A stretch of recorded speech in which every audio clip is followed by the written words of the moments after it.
10 second, 5 second, start.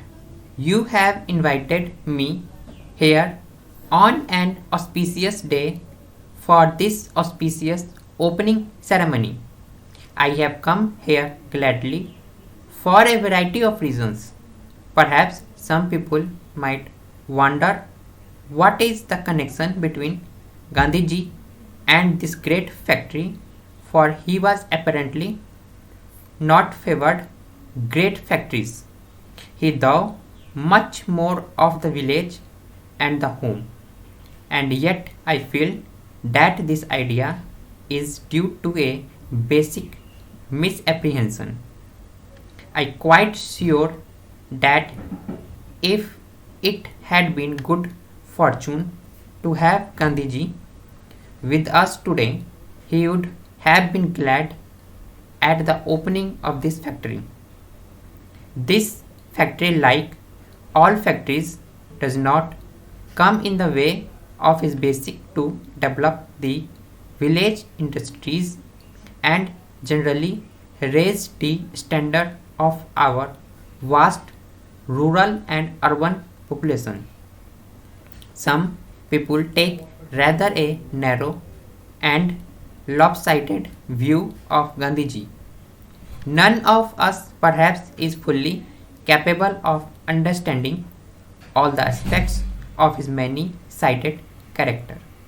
We cling to one or two aspects, not realizing that we do not see the whole of that remarkable personality.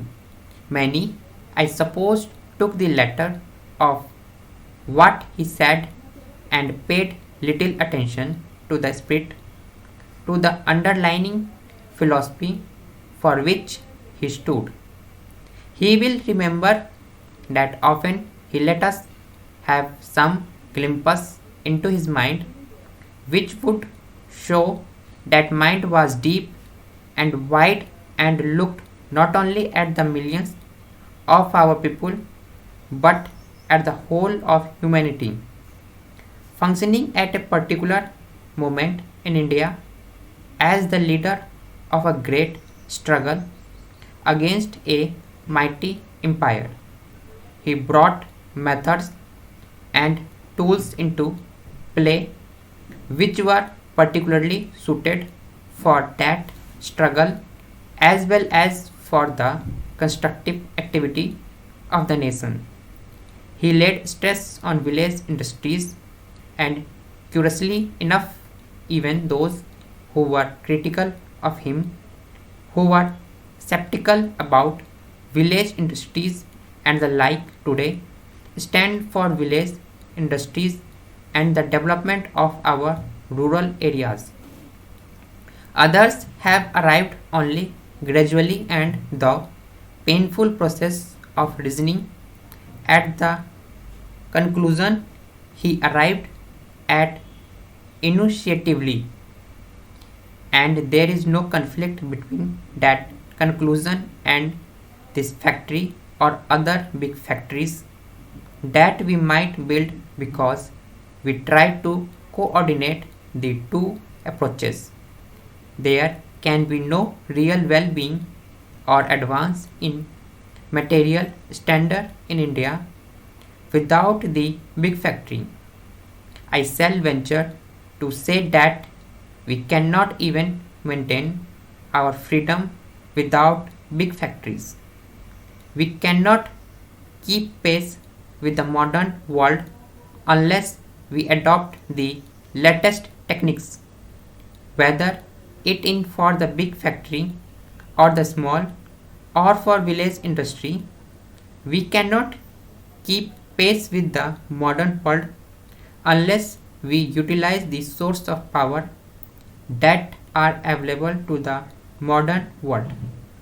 Today, we stand on the threshold of the atomic age.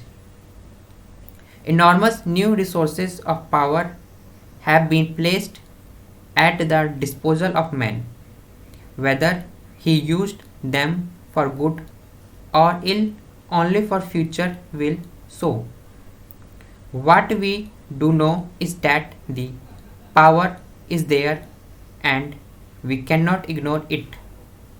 We shall have to use these new sources of economy, energy when the time comes.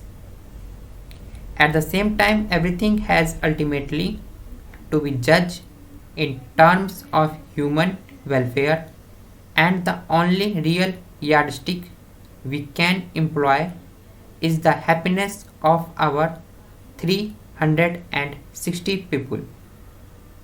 I see no inconsistency in my coming here on Gandhiji birthday and performing the opening ceremony of this great factory. I go from end to end in India, seeing new factories come up, great schemes take shape, and great river valley projects develop, giving power and nursing water to our fields. I see the community project and national extension service spread in our rural areas with a speed which is remarkable and without precedent in history. Remember this, that perhaps the biggest scheme in India is not this big factory or 100 other factories, but the hundreds and thousands of community projects that are changing the face of India. That is the great revolution that is taking place in the village and in the heart of India. I see all this, and as see it, I feel excitement creeping over me. I am impressed by this magnificent structure which has been built with considerable rapidity and, to the layman's eye, built efficiently, attractively, and imposingly. I should tell you that my first approach to this factory was not a pleasing one. I saw a hug 10 or 12-foot wall. I do not like walls and I am allergic to them.